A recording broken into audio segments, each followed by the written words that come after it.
Esta noche vamos a hablar de anorexia y bulimia. Vamos a ver un pequeño informe y luego te vamos a presentar los invitados de esta noche. Adelante. Las estadísticas dicen que 1 de cada 25 adolescentes sufre algún desorden alimentario y de ellas el 10% padece bulimia y o anorexia. Desde hace algunos años, la Argentina es el segundo país después de Japón con los índices más altos de casos de bulimia y anorexia en el mundo. Según la Asociación de Lucha contra la Bulimia y la Anorexia, las consultas aumentan al acercarse el verano. Sube entre un 20 y un 30% y las jóvenes en tratamiento incrementan los síntomas. Si bien afecta en mayor proporción a adolescentes y jóvenes, baja cada vez más la edad de inicio. Se ven trastornos en niños desde 4 o 5 años. Según la Organización Mundial de la Salud, el 15% de quienes padecen anorexia mueren a causa de estas patologías. Y después de ver el informe es momento de presentarle a los invitados de esta noche. Hoy nos visita María Inés Godoy. ¿Qué tal, María Inés? Hola, buenas noches. Ella editó el libro Cara y Cruz del Hambre. También nos visita el doctor Daniel Sigalov, él es psicólogo y psiquiatra. ¿Qué tal? ¿Cómo está? Bien, bien, gracias a Dios, muy bien. Y nuestra columnista Graciela Zambrano. Hola, ¿cómo están? Buenas noches. Bueno, un gusto de tenerlos en el programa. Vamos entonces a hablar esta noche de bulimia y anorexia. Vamos a comenzar, doctor. ¿Qué es la bulimia? La bulimia es un trastorno alimentario. En realidad consiste en comer con culpa.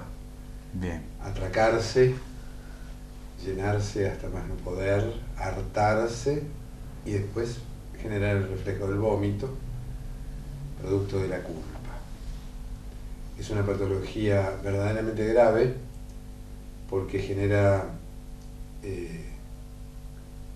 lesiones importantes en distintos lugares del cuerpo, entre ellos tráquea, laringe y faringe, y no debe ser tomada de ninguna manera a la ligera. Bien. ¿De qué manera se llega a esta enfermedad? ¿Por qué alguien se puede enfermar de bulimia? Porque sí, porque puede, porque vivimos en una sociedad que permite este tipo de enfermedades, aunque no seamos conscientes de ello. Toda vez que el modelo a ser imitado es un modelo anoréxico, es decir, entramos en la otra cara de la patología, toda vez que el modelo a ser imitado es anoréxico, es una señorita muy alta, muy flaca, con muy pocas carnes, toda vez que este modelo es el modelo a ser imitado, entonces todas las patologías de la alimentación se van filtrando en el cuerpo social. Si ustedes, al que le guste el arte, si ustedes van a ver la época de Rembrandt pintaba las bellezas del momento, y las bellezas del momento eran señoras rellenitas y con mucha celulitis, y eso se consideraba bello. Con el correr del tiempo, nuestra modernidad generó este modelo más o menos andrógino, donde conviven las bailarinas exuberantes de los shows televisivos con las modelos casi descarnadas. Son los modelos de las chicas Barbie, así muy Chicas delgadas. Barbie, muy flaquitas, muy altas, poca carne, poco relleno, ¿no? Entonces, la moda impone este tipo de cuestiones porque la verdad es que el que quiere ir a buscar una ropa, la chica que quiere ir a buscar una ropa que está más o menos rellenita y quiere buscar una ropa de moda, no la encuentra. Y entonces, ¿qué hace? Comienza a tener un conflicto con su imagen. Ahora, el conflicto que una persona tiene con su imagen es un conflicto comparativo siempre. Es de mi imagen con respecto a la imagen de otros. A lo que se ve por la tele. A lo que se ve por la tele, a lo que se ve en las grandes revistas y las grandes marcas. ¿Qué sucede con la anorexia? ¿Qué pasa con una chica que está o un hombre por ahí? La verdad es que la anorexia es una enfermedad predominantemente de mujeres, pero esto no excluye a los hombres. Hay jóvenes anoréxicos. Pasa que tienen un grave conflicto con la autoimagen. Ellos se miran en el espejo y se ven gordos. Así estén No flaquísimos. importa. Y la autoestima, cómo corre, cómo juega. Naturalmente, en este tipo de patologías la autoestima es central y la verdad es que juega en contra porque no la tienen. Está reducida a cero. Esta enfermedad afecta a los jóvenes, por lo general, ¿no es cierto, doctor? ¿Cómo es la conducta de una persona que padece esta enfermedad? Como toda conducta de tipo adictivo, porque tanto la anorexia como la bulimia pueden ser consideradas de alguna manera conductas adictivas, es una patología que hace que el joven sea escondedor. Es decir, difícilmente se manifieste públicamente como anoréxico o como bulímico. Lo que va a hacer es esconder. En el caso de la anorexia, va a disfrazar de su estilo alimentario de dieta, tiene un comportamiento de jugar con los alimentos, de empezar a separarlos, de voltear y finalmente no comer, o comer muy poco o nada. En el caso de los bulímicos intentan una dieta, hacen una dieta, pero en algún momento no consiguen sobrellevarla y entonces se atracan. Es decir, comen a reventar y después terminan induciendo el vómito por la cuestión de la culpa. Bien. Hay una diferencia ahí muy pequeña, ¿no?, entre la bulimia y la anorexia. En realidad no es tan pequeña, diría yo, Graciela, porque la anorexia es mortal. Y la bulimia no. Y la bulimia tiene que evolucionar hasta llegar a una condición de gravedad que provoque después una anorexia nerviosa que termine con la vida. Pero esto hay que decírselo a la gente, hay que decírselo a los chicos y a las chicas. Cuidado con Ana porque Ana te mata. Ana te mata. Me llama la atención el dibujo de este libro, Cari Cruz del Hambre. Es impresionante. Realmente, el contenido de este libro, María, ¿qué nos podés contar sobre el contenido? Es un testimonio, ¿verdad? Es un testimonio, sí, termina siendo un testimonio. Esto en principio era, te digo que nació como un canal de sanación. Terminó siendo eso. Este libro terminó siendo eso para mi hija y para mí. Esto nació de una terapia en la que yo no podía hablar de mí, porque no podía hablar de mí. El tema central era la anorexia. La anorexia de Nati desbordó a toda la familia, desbordó a todos. Entonces yo no podía hablar de mí. Vamos a contarle a la gente que vos tenías una hija que sufría de este problema de anorexia. Una hija que sufrió de anorexia. Que ella dice hoy, soy una anoréxica en recuperación. Y lo dice y lo reconoce y es bueno que después de tanto tiempo lo diga, ¿no? Lo cuente y hable de ello libremente. Y esto que no era la idea de hacer libro, yo escribía a mi psicóloga. Era como una confesión a ella de lo que yo no podía hablar en voz alta, porque se trataba de mí. Y en ese tiempo yo cursaba la carrera de arte en la escuela Spilimbergo. Y el día que los profes nos dijeron, bueno, abran la cabeza y dibujen, todo lo que vos ves en el libro fue todo lo que a mí me salía y muchísimo más, porque la muestra final de mi carrera se llama De tus pedazos y los míos y está, hay un tríptico enorme y son 7 cuadros más que está todo relacionado, ¿no? Y así es como termina siendo libro. A partir de que la psicóloga lee, los profes ven los dibujos, le cuento a uno lo que hago con el otro y me lo proponen que lo presente como trabajo final de mi carrera y un poco, digamos, como en joda, otro poco en serio, decir, bueno, para presentarlo al trabajo bien había que pedir presupuesto, conocer editores,